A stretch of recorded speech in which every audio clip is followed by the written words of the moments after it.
Hello, everyone. Welcome to this Global Health Insights webinar series. This is our third webinar, and today's title is Reimagining Multilateralism in Global Health. My name is Abdul Kalam Azad. I'm an assistant professor with this school, General School of Public Health and Human Development. I also serve as the uh, program director for MSc Global Health and Human Development. At our school, we offer three programs. We have MPAs, we have doctoral program, and this fully online MSc in Global Health and Human Development. We have so far in this program 55 students from 15 countries across the globe. In our school, actually, we realized what we'll be discussing today. We realized early on that there is a turmoil and upheaval in the field of global health. And this provides both the challenges and also opportunity. And the program we launched is an attempt to fill some of the vacuum the current situation has created in the field of global health education. And I think we are contributing positively, seeing the response we are getting from students and other stakeholders. And in our program, we also have this component of engaging with the experts, not only from academia, but also from the field. But today we are lucky to have Dr. Manjari Mahajan as our expert panelist. And today we will be examining how the withdrawal of of US from WHO and dismantling of their US aid has posed challenges, but also opportunities for equitable global health governance. So today we will hear from Dr. Manjari Mahajan. She is an associate professor of international affairs and staff professor and co-director for India-China Institute at the New School in Newark. She is also the Mayonihan Public Scholar. Her work focuses on global health, politics of science and technology, and international development. Uh, we will hear from you more, Manjari. But before I hand over the floor to you, let me briefly take you through the format of today's discussion. So I will invite Dr. Manjari to present her slides. Priyambada will help, and then Dr. Manjari and Dr. Stephen P. Marks will have conversation. And during that conversation, we'll also take your questions. So I encourage you to write down your questions using the Q&A features of the Zoom. I also got some of your questions during your registration. You might wish to change your questions, so please use the chat option to share your questions. And then finally, I will invite Professor Rama Baru to share her reflection, and then we will end the session.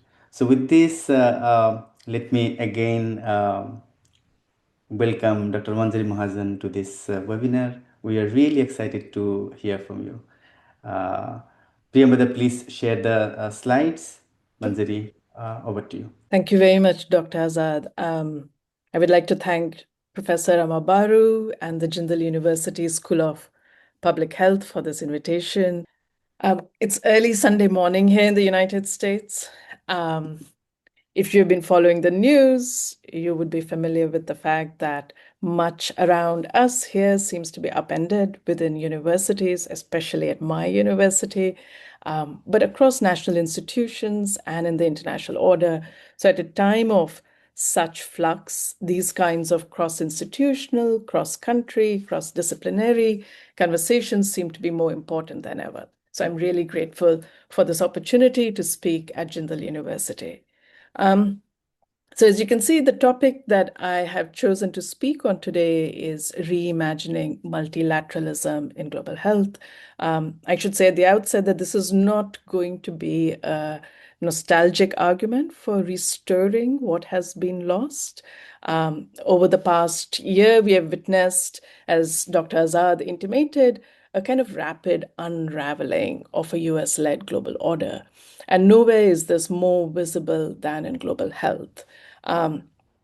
These disruptions have caused real and immediate harm, but they have also exposed more than ever that the system, to the extent that it was a system, was fragile, it was highly unequal, and it was marked by concentrated power. So, this disruption, this kind of implosion from within, opens up a kind of interesting political moment to reimagine multilateralism on more democratic, equitable foundations. Um, so that's what I'm going to try and do here. So if we could go to the next slide.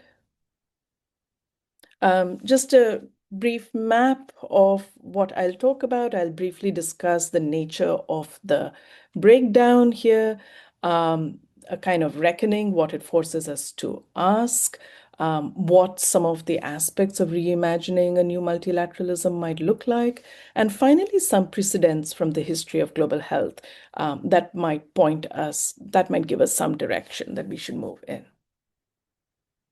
So the next slide, please.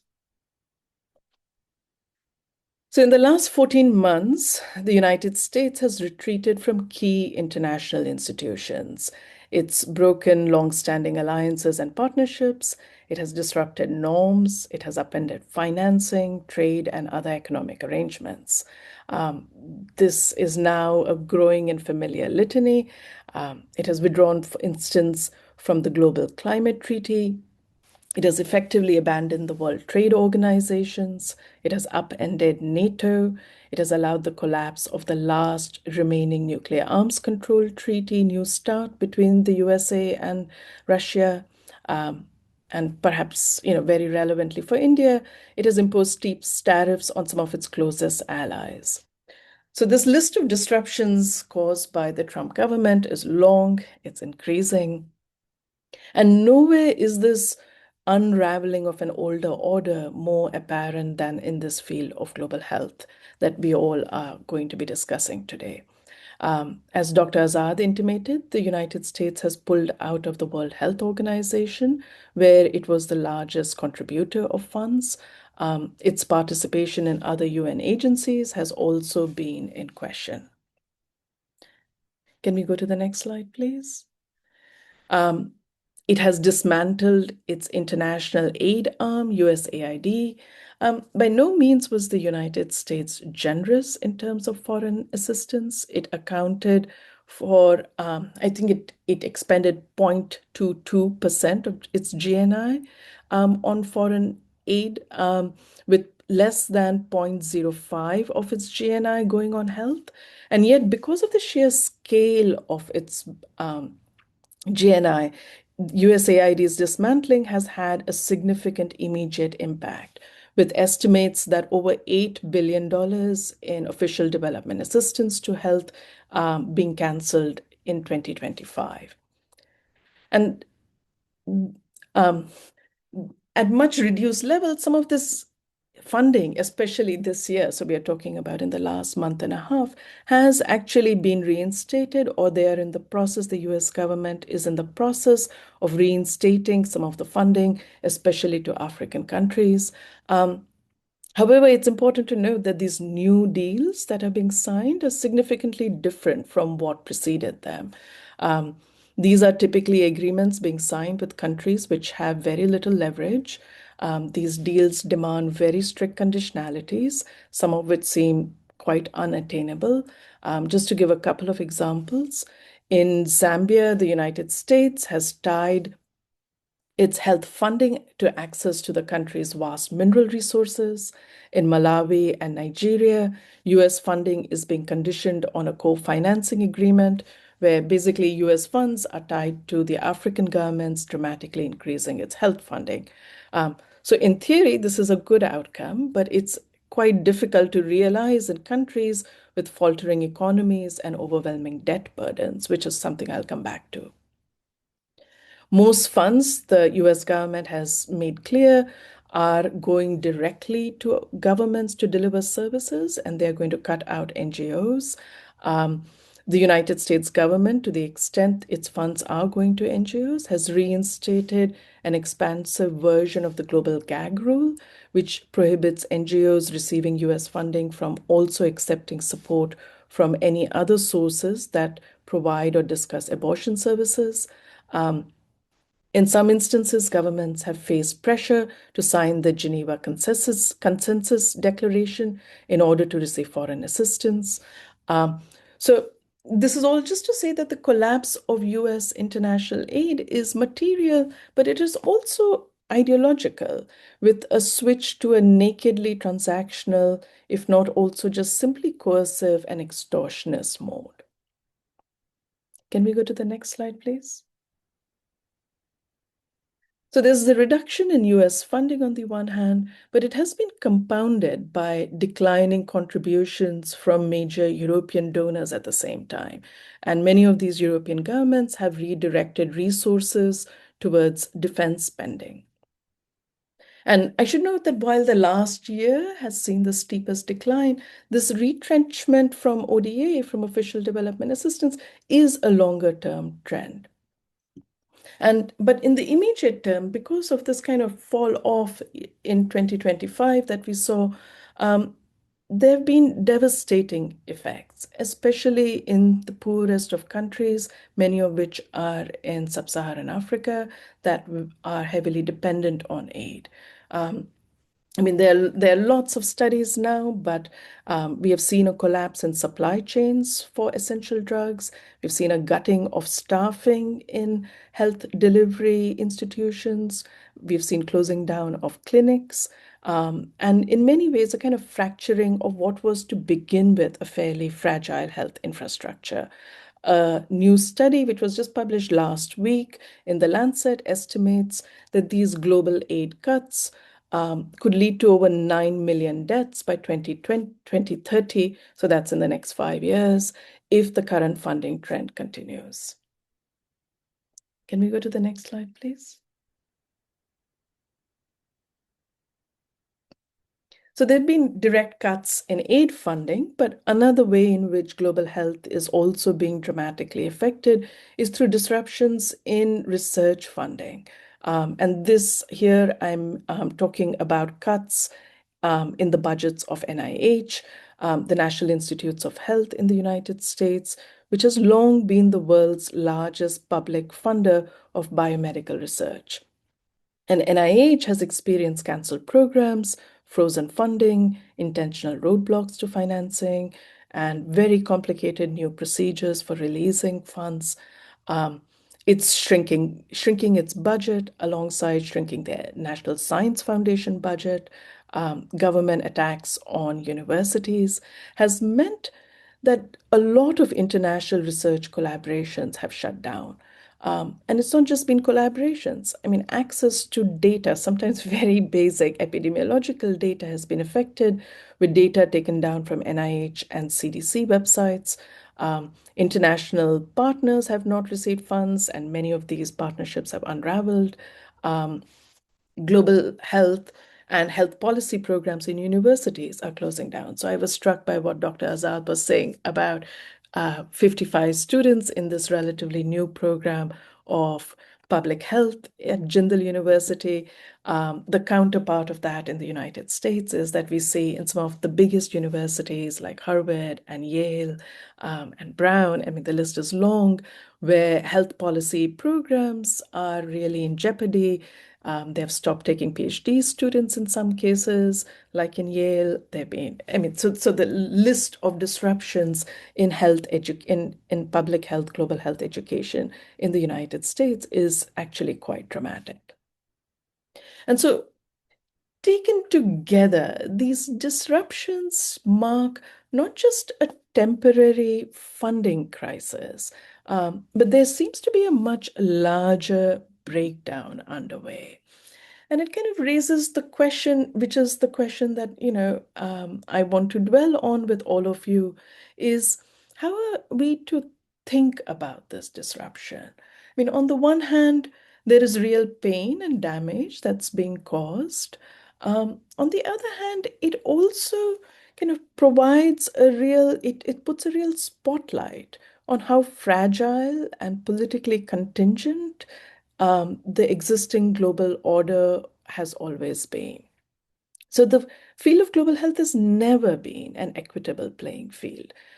Many of us on this panel have been party to long-standing critiques of global health infrastructure because of the kind of disproportionate concentration of power that it represented in the privileging of donor interests, the unintended and yet predictable negative consequences on poorer countries, the entrenched knowledge hierarchies and monopolies over technological and scientific innovations. So there's a long-standing critique of global health that this field has repeatedly failed to deliver equitable outcomes, and was a failure which was made especially visible during moments of acute need, such as in the unequal distribution of vaccines during the COVID pandemic.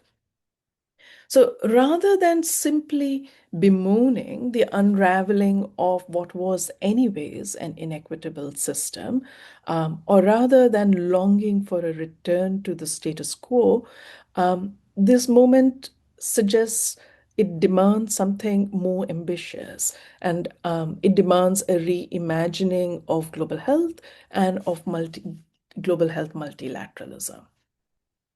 And in some ways, it's a kind of unique opportunity because what we see is that the system is breaking down, not because of critiques from outside, from academics and social movements, but it's breaking down because it's imploding from within, right? Where the country that has played the single largest role in designing and sustaining the global health order is now actively dismantling it.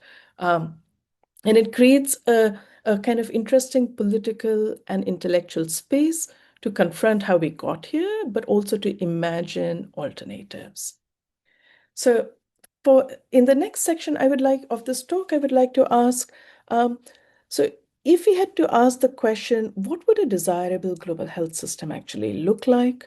Who would be in the agenda setting seat? Who would produce knowledge? Who would control technology? Who would be accountable to whom? So if we ask these questions, where would it point us? Priyamada, can we get to the next slide, please? So if we say our work is to produce an affirmative vision for new multilateralism, a new multilateralism that would work more pointedly towards health equity, there are some pillars that we can point to. And, many of us have been doing this work. And so I'll just go over some of the priorities that come up. And this is by no means a comprehensive list. But let me just start off by saying that we need a global health architecture, a governance architecture, which is more equitable, a more legitimate and effective architecture that is democratic. And this, in effect, means substantially greater agency for countries in the global south, alongside principal alliances with partners in the north. And this would require a radical shift in agenda setting power compared to how the system is designed currently. So, I mean, there are many, many examples of how skewed the agenda setting power is in current global health institutions. Let me just point to a couple. The COVAX facility, which during the pandemic was intended to ensure equitable vaccine access to the poorest countries. Its governance was dominated by wealthy countries, powerful philanthropies, and pharmaceutical interests, even though the recipients were not all, but mainly meant to be low-income countries, and it was a qualified failure. Similarly, the Global Fund and Gavi, two very relatively new important global health institutions, their boards include limited representation from low-income countries relative to the scale of aid they're receiving. So these are just examples of how equity should not be something, it should not just be a slogan and an outcome that we hope for, but we need to design equity into the governance structures themselves. And this will really mean a kind of radical rearrangement of who's in seats of decision making and power. The other pillar of a new kind of multilateralism would have to pay attention to knowledge capacities. Today, global health knowledge production remains overwhelmingly concentrated in universities and research institutes in the global north. So, for instance, much of the global health research, but especially much of the global health research funding for variety of diseases, including malaria and tuberculosis and COVID-19, is directed to universities in the United States, in Europe, in Canada. New drugs are being overwhelmingly developed in multinational corporations in the West.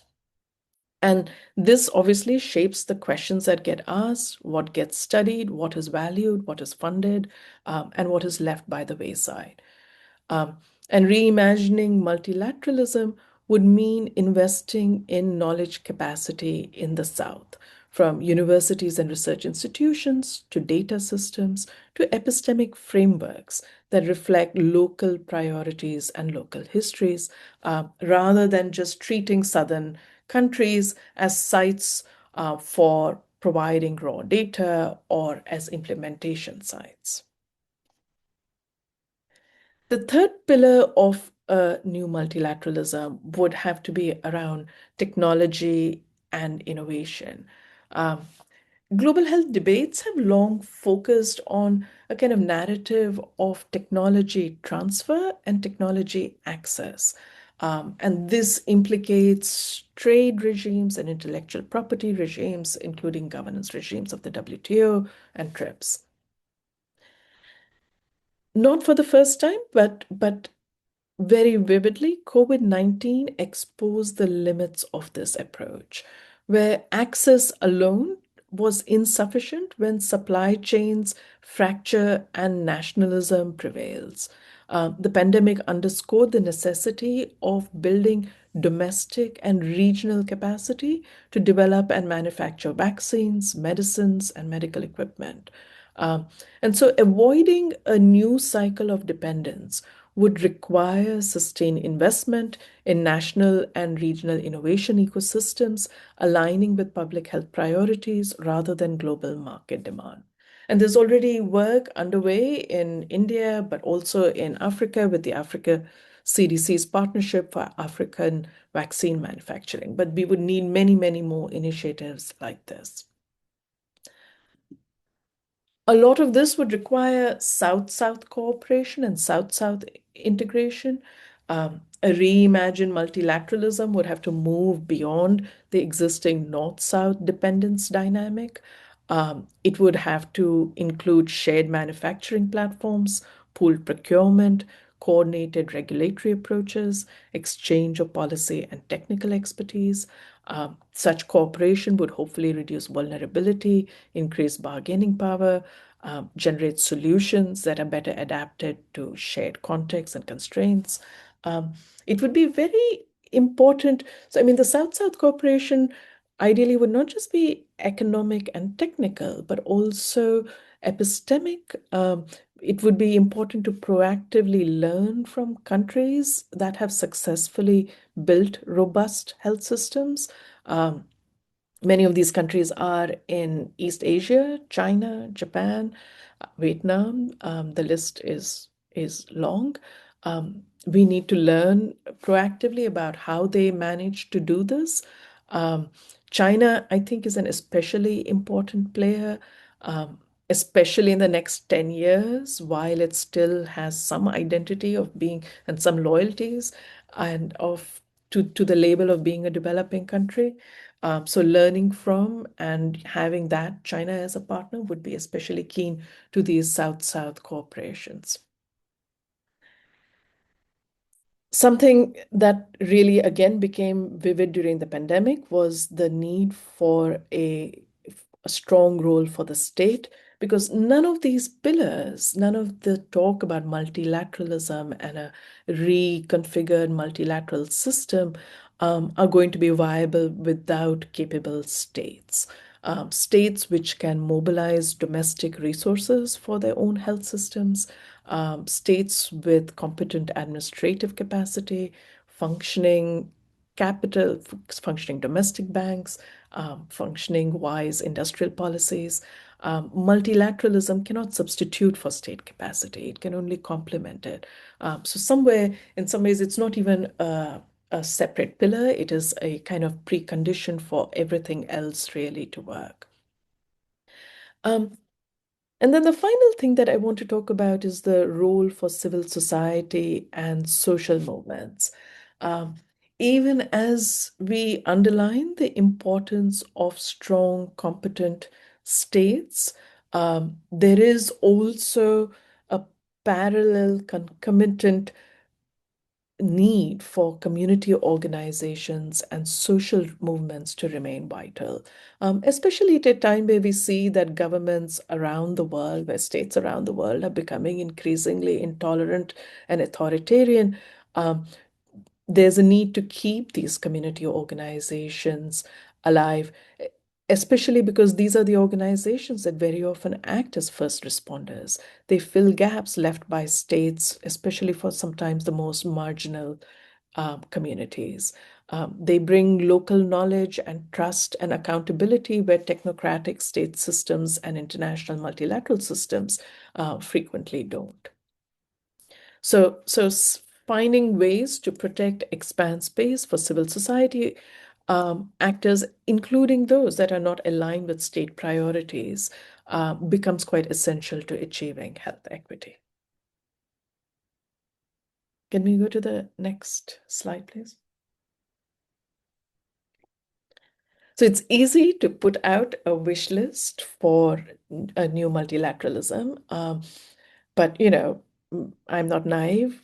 Scholars are not naive that transitioning from the current system, which did produce a certain kind of aid dependency, towards one which is marked by more national and regional sovereignties and sustainable health systems is not an easy task.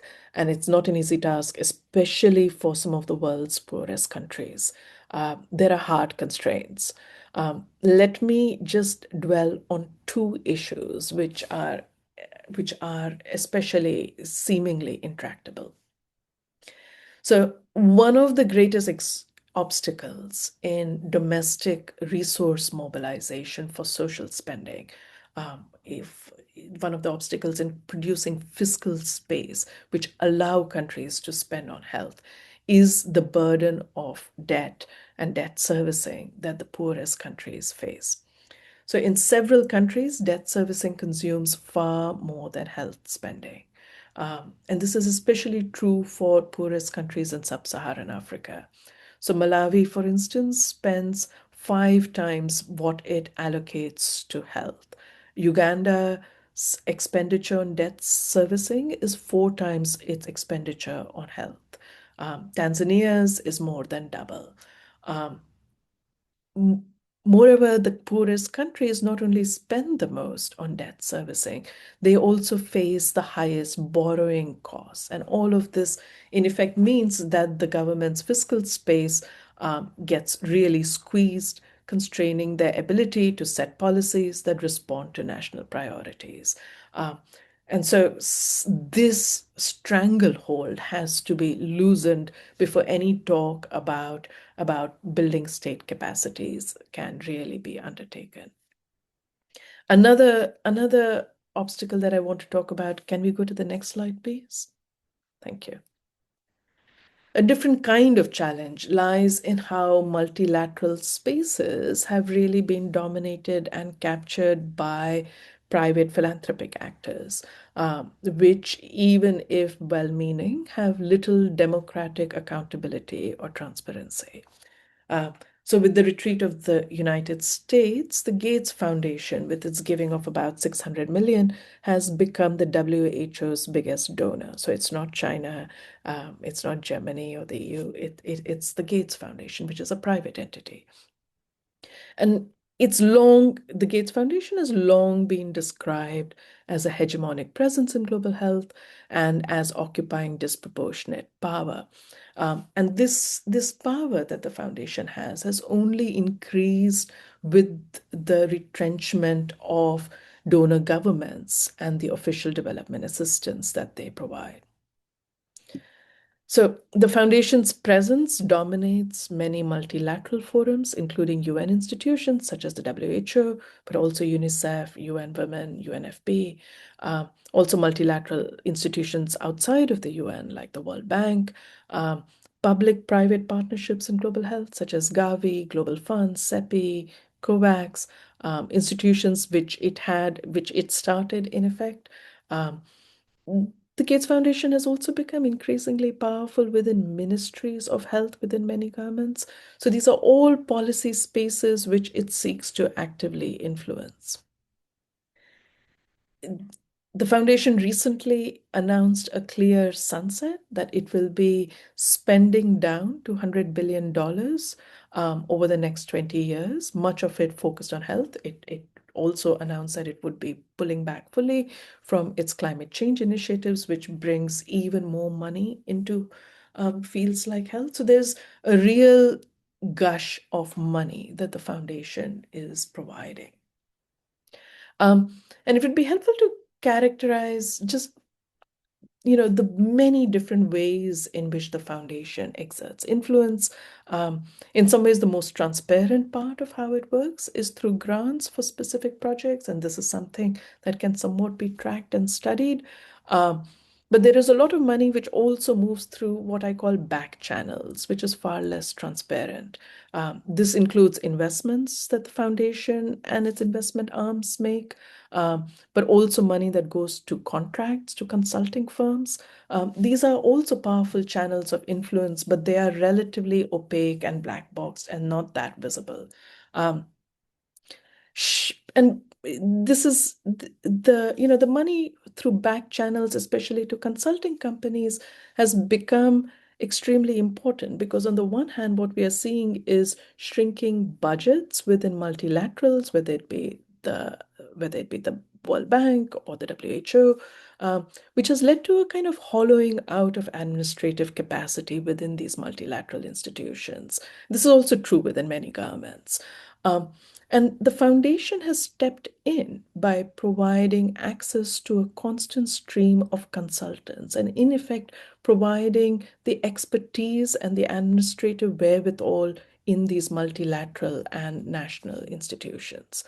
So whether it be national health ministries like India's, or the WHO or UNICEF or World Bank, these are really manned by not completely, but the presence of Gates-funded consultants is pretty prominent. It would be a mistake to think that the foundation only works through money. It's money is only one channel of influence. It wields tremendous epistemic power, exerted through data worlds that it builds and legitimizes, university research networks and programs it funds, um, frameworks, epistemic frameworks that it privileges of how to define problems, how to define interventions, how to define success and failure. So it's not just about money, it's about epistemic authority, it's about agenda setting power, and it's about democratic legitimacy. So in any new imagination of multilateralism, we'll have to think of how to hold philanthropy accountable, which, even as it uses a discourse of public goods, it is fundamentally a private and therefore undemocratic entity, which has narrowed the marketplace of ideas in global health. If you could go to the next slide, please.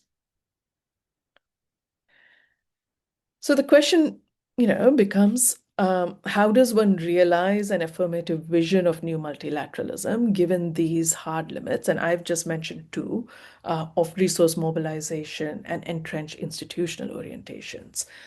Is talking about reimagining multilateralism naively aspirational and simply aspirational? Um, so I would just like to end this last section by saying that history suggests otherwise. We have seen important episodes, they're imperfect, but they've been consequential, when global rules get reshaped. I want to look at three very different instances in the recent history of multilateralism that had important consequences for health. And from which we can learn, I think, important lessons. The first is Jubilee 2000. This was a global civil society campaign that was launched in the 1990s. It started in England. Um, this was a campaign that called for the cancellation of unpayable debts owed by the world's poorest countries. And this movement was grounded in a moral argument. It was actually drawn from this biblical concept of jubilee, where you forgive debt periodically as an important reset. Uh, but this movement reframed sovereign debt from a technical financial issue into a question of justice, human development, and global responsibility. So instead of asserting that debt forgiveness was this act of charity that rich countries could undertake, it emphasized that it was actually a common responsibility and that countries in the North were responsible and culpable for the debt. Um, and the campaign mobilized this unusually broad coalition of faith groups, lots of churches, NGOs, trade unions, celebrities. Bono was all over this, economists, governments in the global south.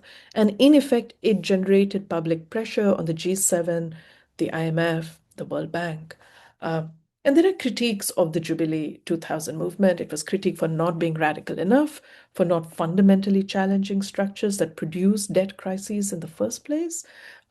Nonetheless, it helped catalyze debt relief for dozens of countries, and it freed up fiscal space within these countries for investing in health, education, and social spending. And there's some data which clearly shows that health outcomes improved as a result of this. Um, and for our purposes, I just want to underline that Jubilee 2000 demonstrated that multilateralism can be reshaped, in this case from outside in, where civil society, when organized transnationally, can influence global economic governance, which has been traditionally dominated by technocrats and creditor interests. The second example I want to turn to is that of the Sustainable Development Goal negotiations.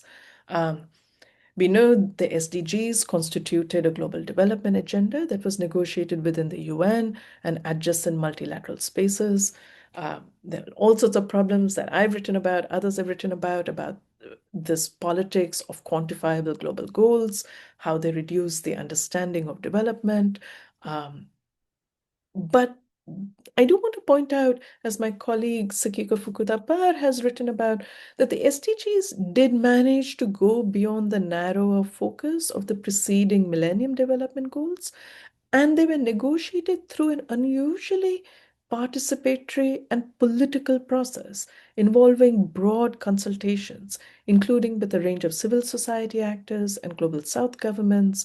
And that those very broad consultations is what made the agenda more universal and more ambitious than the MDGs. The final example I want to turn to is the access to medicines movement during the HIV/AIDS epidemic.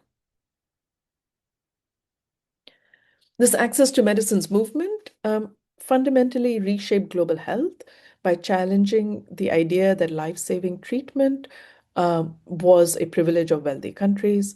So activists, people living with HIV, developing country governments, generic pharma manufacturers, especially in India, um, civil society organizations mobilized across borders. So all these various actors created alliances to demand treatment as a human right. So this was a new narrative that leaned on the language of human rights.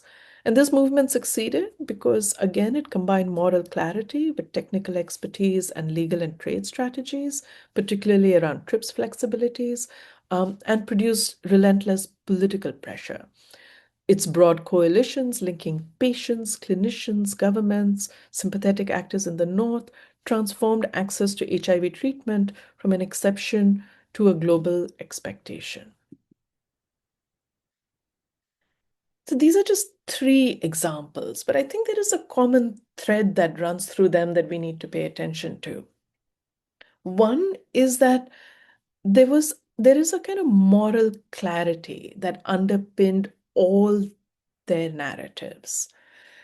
And second, it shows that all these three actually they knit together very broad alliances especially through the South, but across the North and South, and between government and civil society actors. Can we go to the last slide, please? Thank you. So crucially, all these examples show that multilateral rules, multilateral institutions, whether it be on trade, on patents, on financing, on policymaking, are not fixed. They are not, they are politically contestable, they are malleable. Success in changing them, in transforming them in some cases, can come from shifting power, from shifting forums, by mobilizing civil society across borders, by achieving solidarity between governments in the global south and some in the north to act collectively to reshape global norms. And they show that multilateralism advances not only through technocratic consensus, but also through moral claims, through political struggle, and through coalition building across borders. So these cases, and I think there are many more, urge us to view the current ongoing breakdown of the global health order not only as a crisis, but as a kind of test for all of us. It's a test of whether multilateralism will retreat into transactionalism, privatization, coercion, and zero-sum games, or whether it can actually be reimagined and reenacted as a democratic project that's grounded in equity, in accountability, and shared responsibility.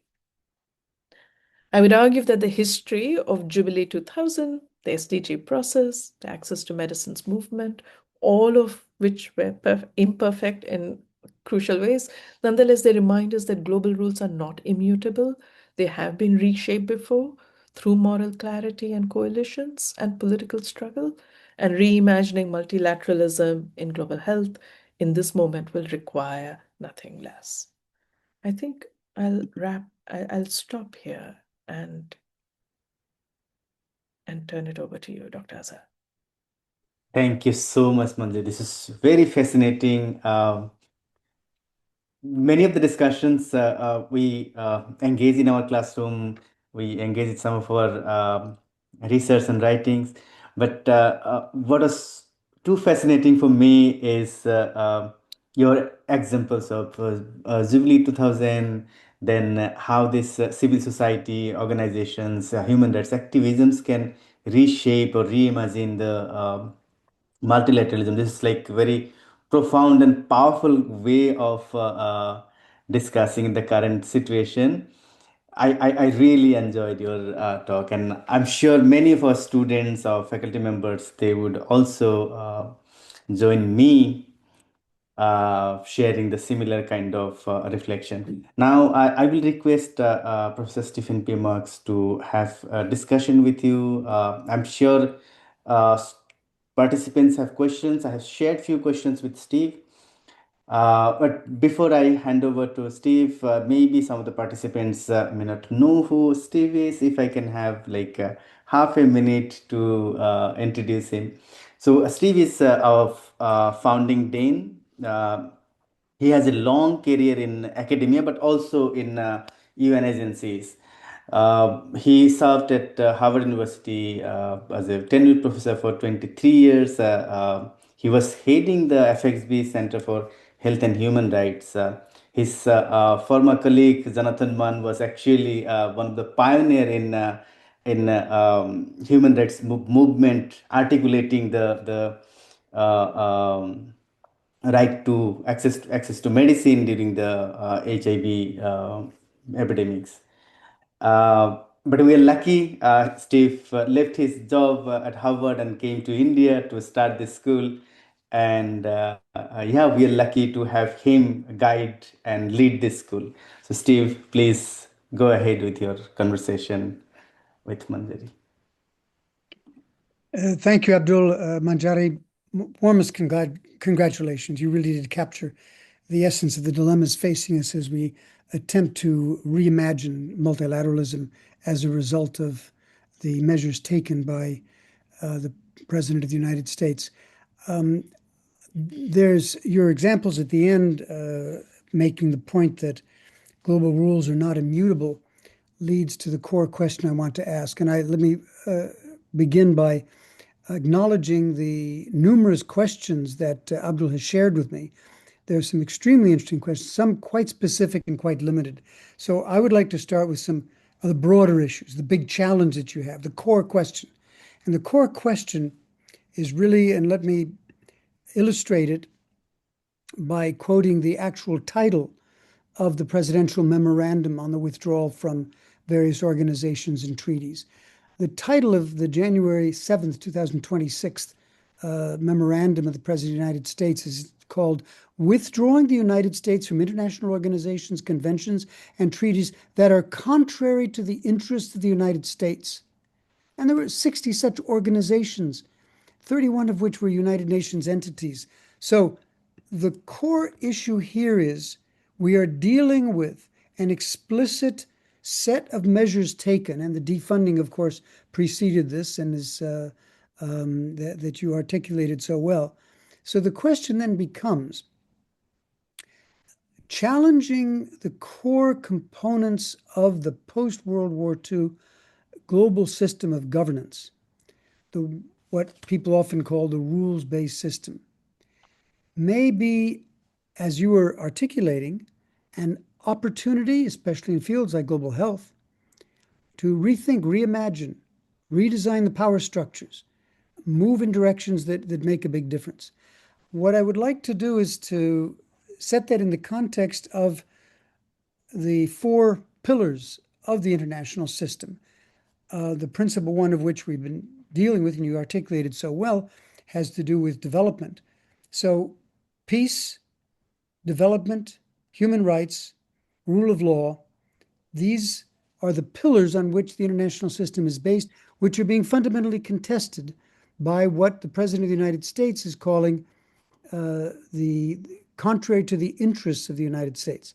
So the question that I'm leading to now is whether in this reframing of the issue, or reimagining multilateralism, should be seeking to minimize the impact of Trump's policies and wait until more reasonable leadership comes back to the United States, or, and I think you're suggesting this, but I wanted to push it a little bit, or to essentially say, we can reimagine the system without you.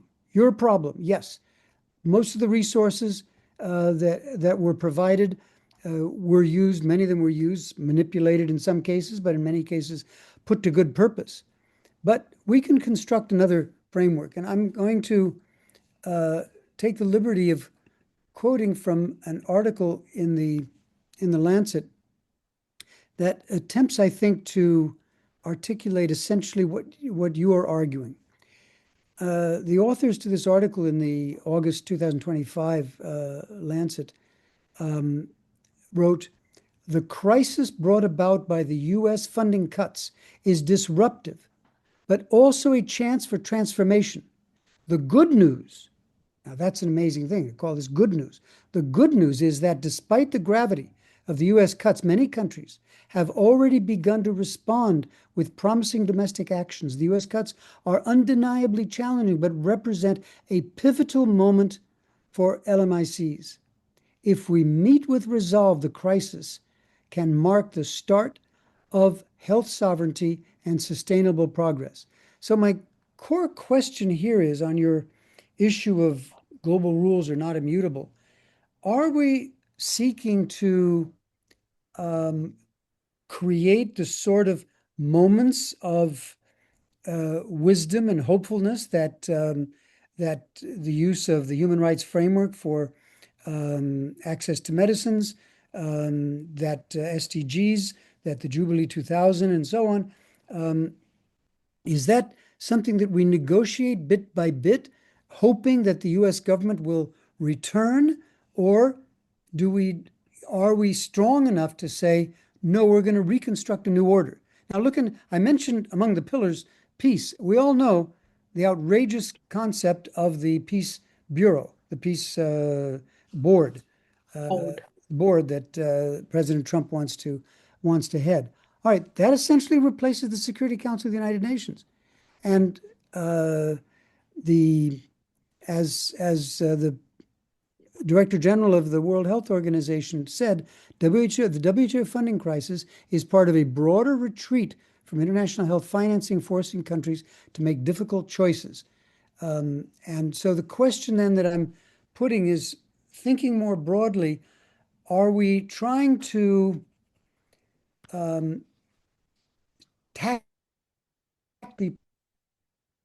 attempt to work with the United States, reduce the harm done by the current administration in the hope that we will bring on board a new administration? Or are we going to construct more powerful South-South relations to say, do what you want, we're going to build a better system, we're going to work harder at it? So that's kind of the fundamental issue of the new multilateralism that you're talking about. And my hesitation to jump on board with that has to do with the positive accomplishments that have been made. You mentioned positive and negative in global health, but as I look at human rights mechanisms and others, it would be harmful to the international community to toss these out and reconstruct a new multilateralism. So that's my core attitude. Do we want to work with the United States, understanding that we have to do it selectively, and we're not going to make progress on some fundamental issues until the system changes in Washington?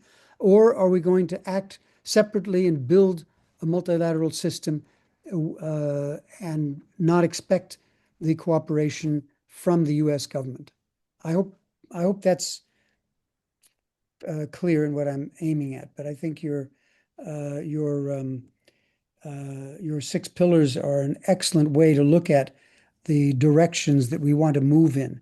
And we do this by acting, kind of standing up to the United States and saying, if you're not joining in with us, we'll do it without you, or to try to do this in a way that will bring the U.S. back on board.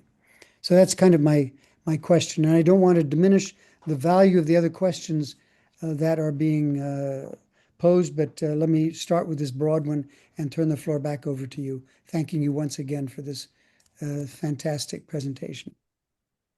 Thank you very much, Dr. Marks. And I think the question you're asking is the question that everybody is actually struggling with. And governments, civil society organizations, activists, everybody are struggling, with this precise question. And I feel we have to do a bit of the first.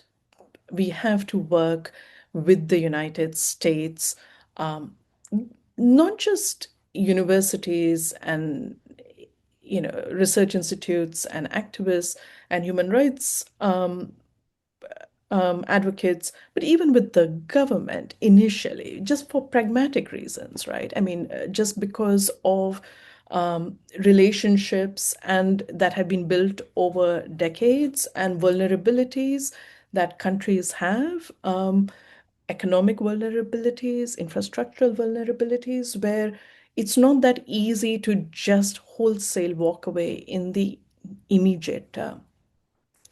I think there's, as I mentioned in my remarks, there is a lot of pain which one can't just walk away from too easily. So to mitigate that pain would require some pragmatic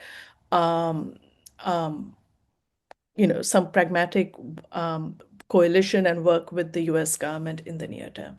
Having said that, I do think that this is, this rules-based order we all knew was very selectively applied. The rules applied to some and not to others, depending upon the context. The liberal rules-based order was not liberal.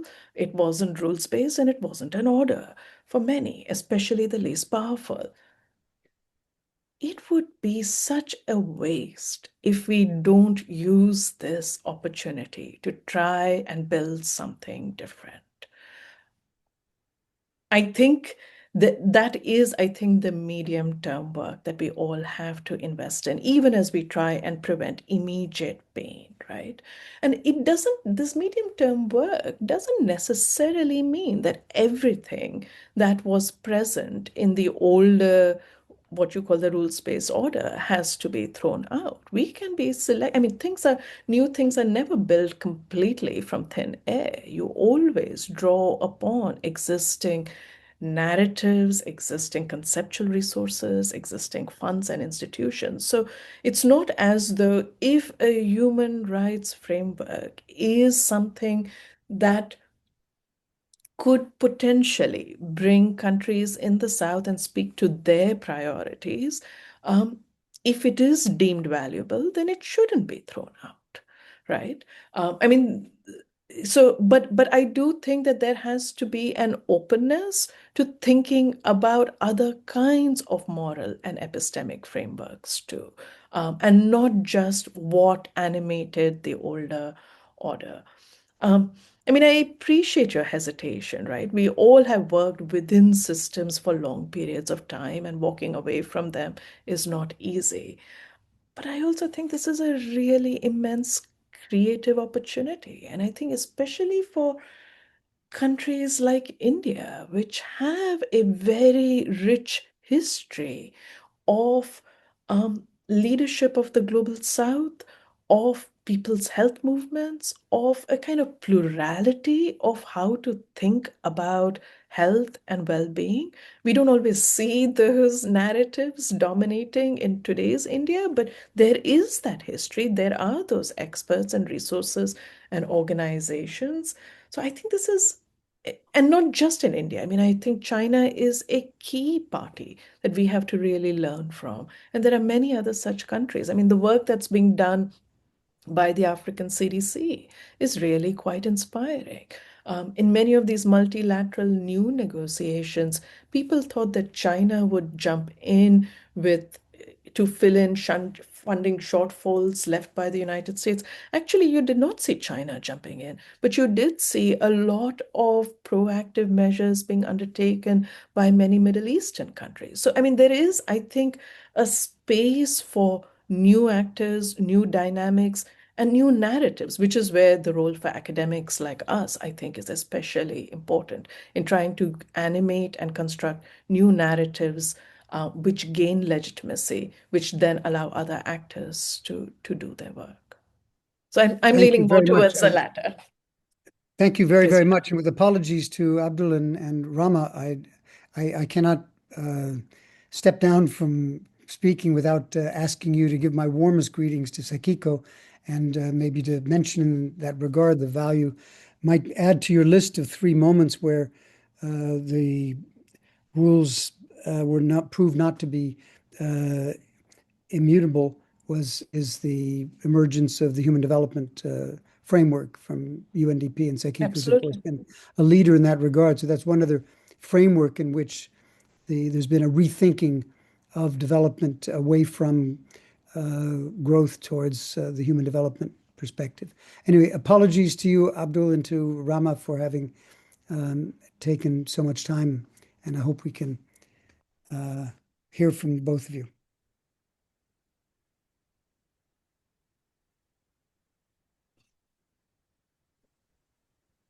Thank you, Steve and Manjari, for this wonderful conversation. We actually, like it's 6 or 7, so I will directly go to Professor Rama for her reflection. Professor Rama Baru is one of our full professors here. She also has a long career in academia. She was professor with Jawaharlal Nehru University for 30 years. And we are again lucky to have her here to lead us, guide us in this new school. Okay, Professor Rama, please go ahead with your Yeah, concluding.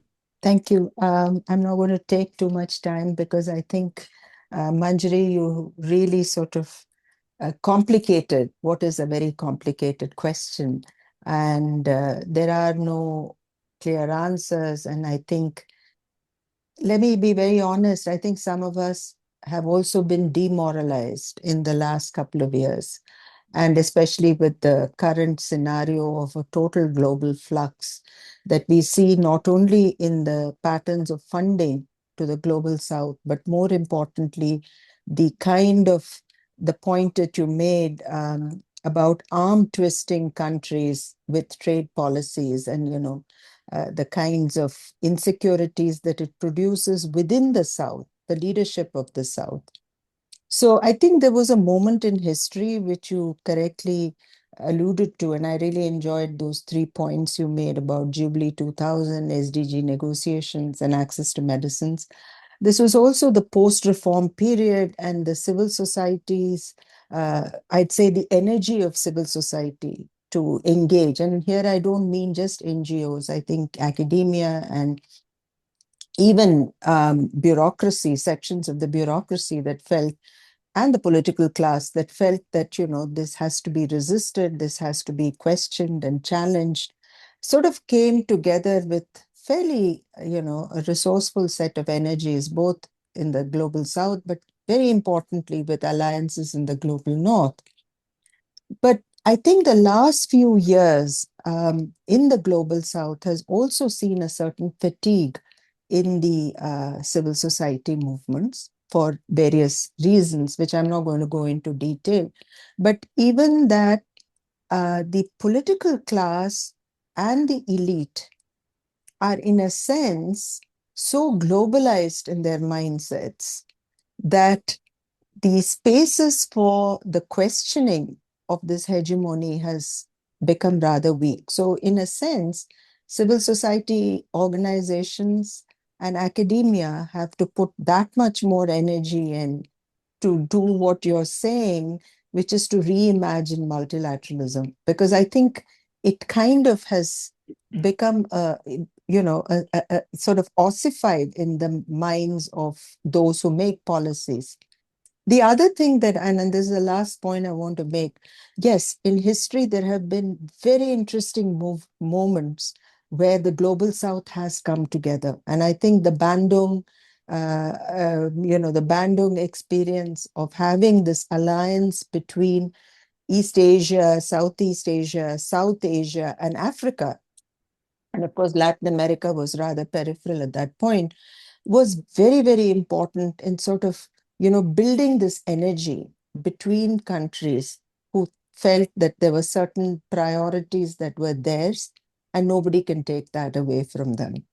So I'm just wondering, I mean, after your talk, it's sort of kind of giving me a little bit of hope, even for the work we do, because a lot of the critical work you do is not just about criticizing what was, but also to be able to understand the dynamics in the political economy of the leadership in the global south, the role of elites, and a globalized middle class. So I think we have challenges where the interests are kind of divided and dissipated.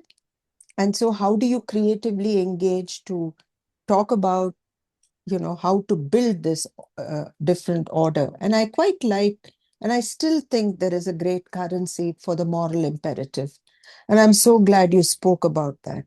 I think we need to bring back morality and social justice back into the conversation, especially when it has been completely, thrown out by certain sections of the global north and the global south. And I think maybe we need, that's the hopeful note I take away, that yes, I think we need to teach, we need to research, we need to write, which is what we do. But I think we need to also build alliances with people who are struggling to do that at the community levels, at different levels within the politics of the states that they live in. And the last point I want to make is, I think we really need to watch China very closely. The really one lesson I have learned from the Chinese is their ability to wait and watch and to be very strategic in the way in which they act. And I'm not getting into the politics of one party rule, etc., etc. But I think there is a certain studying of situations which is critical to take this process forward. Thank you, Abdul. I hope I haven't taken too much time. And thank you, Manjari. That was wonderful. Thank you, Rama. Manjari, would you like to share your last? Yeah, I mean, thank you, Rama. I mean, I couldn't agree more with everything that you said. Um, I just want to maybe make a pitch for a new research initiative that we've conceptualized here at the new school, precisely keeping in mind the kind of work that needs to be done for imagining a new multilateral. So there are two initiatives. One is called the New Multilateralisms for Global Health, where people like Sakiko and your former colleague, Stephen Marks, I'm sorry, Dr. Marks, Alicia Yamin are spearheading. But I want to talk about another initiative, which is this new initiative out of the India-China Institute at the New School, where we are trying to put together a group of fellows to study the histories, sociologies, and politics of health systems in a whole host of countries in Asia. So, including China, but also South Korea and Japan and Vietnam and Sri Lanka, and other countries. And the whole point of doing this kind of comparative historical work of health systems development is to understand how countries in the global south, suffering from enormous resource constraints, didn't follow necessarily a vertical donor aid model and managed to build robust, resilient public health systems, which was very much evidenced in their response to COVID-19. And I think that kind of studying the South rather than having our entire knowledge framework also being dominated by what Europe and the United States have done is also just really important for us. So the morality piece, I think, yes, absolutely, but also learning from each other, a kind of comparative, historical, sociological, political economy piece, I think is really important in going ahead. I'll stop there. Thank you, Manjari. Thank you so much. We have uh, many questions, and some of the questions you have already answered. I'm grateful to our participants. They have shared their questions during the registration. Also, in the live session, we have questions from Taposh Kumar Das from Bangladesh. He's from Breck University. Amitabh Sharkar. Also, another interesting question from Ranjit, reimagining multilateralism. He's also asking whether we should also reimagine about democracy. So all these questions are really interesting, and we discussed some of this in great detail. Um, I again formally thank all of you, Manjari, Steve, Rama, and also my colleagues from our admissions team, Bijay, our colleagues from AV team. But I'm also thankful to my colleagues from our school, Priyambada and Nandita. She has been constant support for conceptualizing and organizing these lectures. Um, and I also invite you to our next webinar. We will organize that next month. We're having conversation to finalize the external expert. Then we will set up a panel. We will send the invitation to all of you. With this, I will stop here and look forward to see you in the next webinar. Thank you so much. Thank you very much.